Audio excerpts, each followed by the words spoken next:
calm before the storm. Just days from the opening of yet another trout season in Pennsylvania. This has been hiding in plain sight for quite a long time. Standing outside this state fish hatchery, James Selesky of the Native Fish Coalition's Pennsylvania chapter explains. But what they don't know, and what PA Fish and Boat hasn't shared with them, is that brown and rainbow trout that are stocked are actually ranked as some of the world's most highly invasive species. In 2023, the Fish and Boat Commission will stock 3.2 million adult trout across our state's lakes and streams. Nearly 94% will be brown and rainbow trout, both non-native to Pennsylvania. This stocking does occur in other states, but other states do it much more responsibly. Selesky is worried about the impact on another fish that's known and loved here in the Keystone State. We have a mountain of research showing that this is causing the decline and disappearance of our state fish, native brook trout. And we know this now, and the stocking continues as the brook trout decline.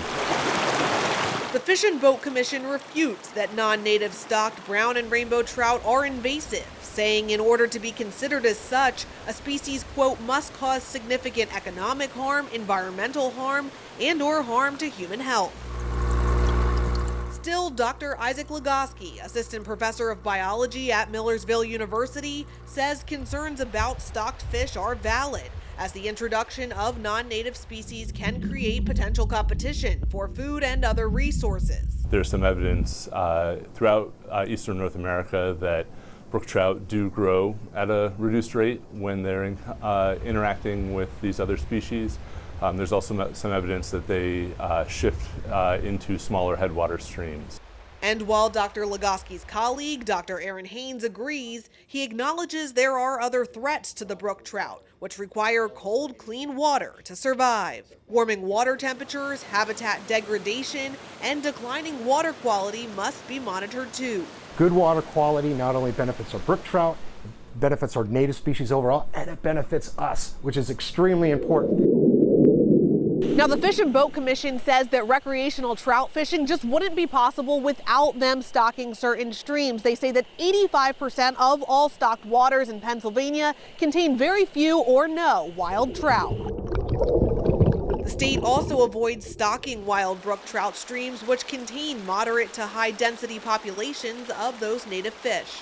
There's a tightrope that they have to walk, and they're trying to do both to some extent. Dr. Haynes is referring to the Fish and Boat Commission's Daily Balancing Act, managing the public interest of anglers while simultaneously protecting wildlife. The key is, can you be more effective at both, or maybe can you be more effective at, say, managing the native trout, brook trout, to provide a sustainable angling opportunities for the people of Pennsylvania. The Fish and Boat Commission calls protecting the native brook trout along with other wild trout a priority and points to several parts of its fisheries management plan focusing on their preservation. Things like addressing climate change and implementing a stocking authorization to better manage where exactly trout are being stocked. But Selesky doesn't buy it. But when you peel back the kind of conservation, thin veil of conservation window dressing, really what we're talking about is a hatchery operation and a social program that's littering our state with invasive trout species. As for where we go from here, Dr. Haynes believes it all comes down to looking for effective strategies, which both create opportunities for anglers and keep the brook trout swimming for years to come. And so that balance is key. And we can do both, but we've got to do it intelligently and with good research. Alyssa Kratz, Fox 43 News.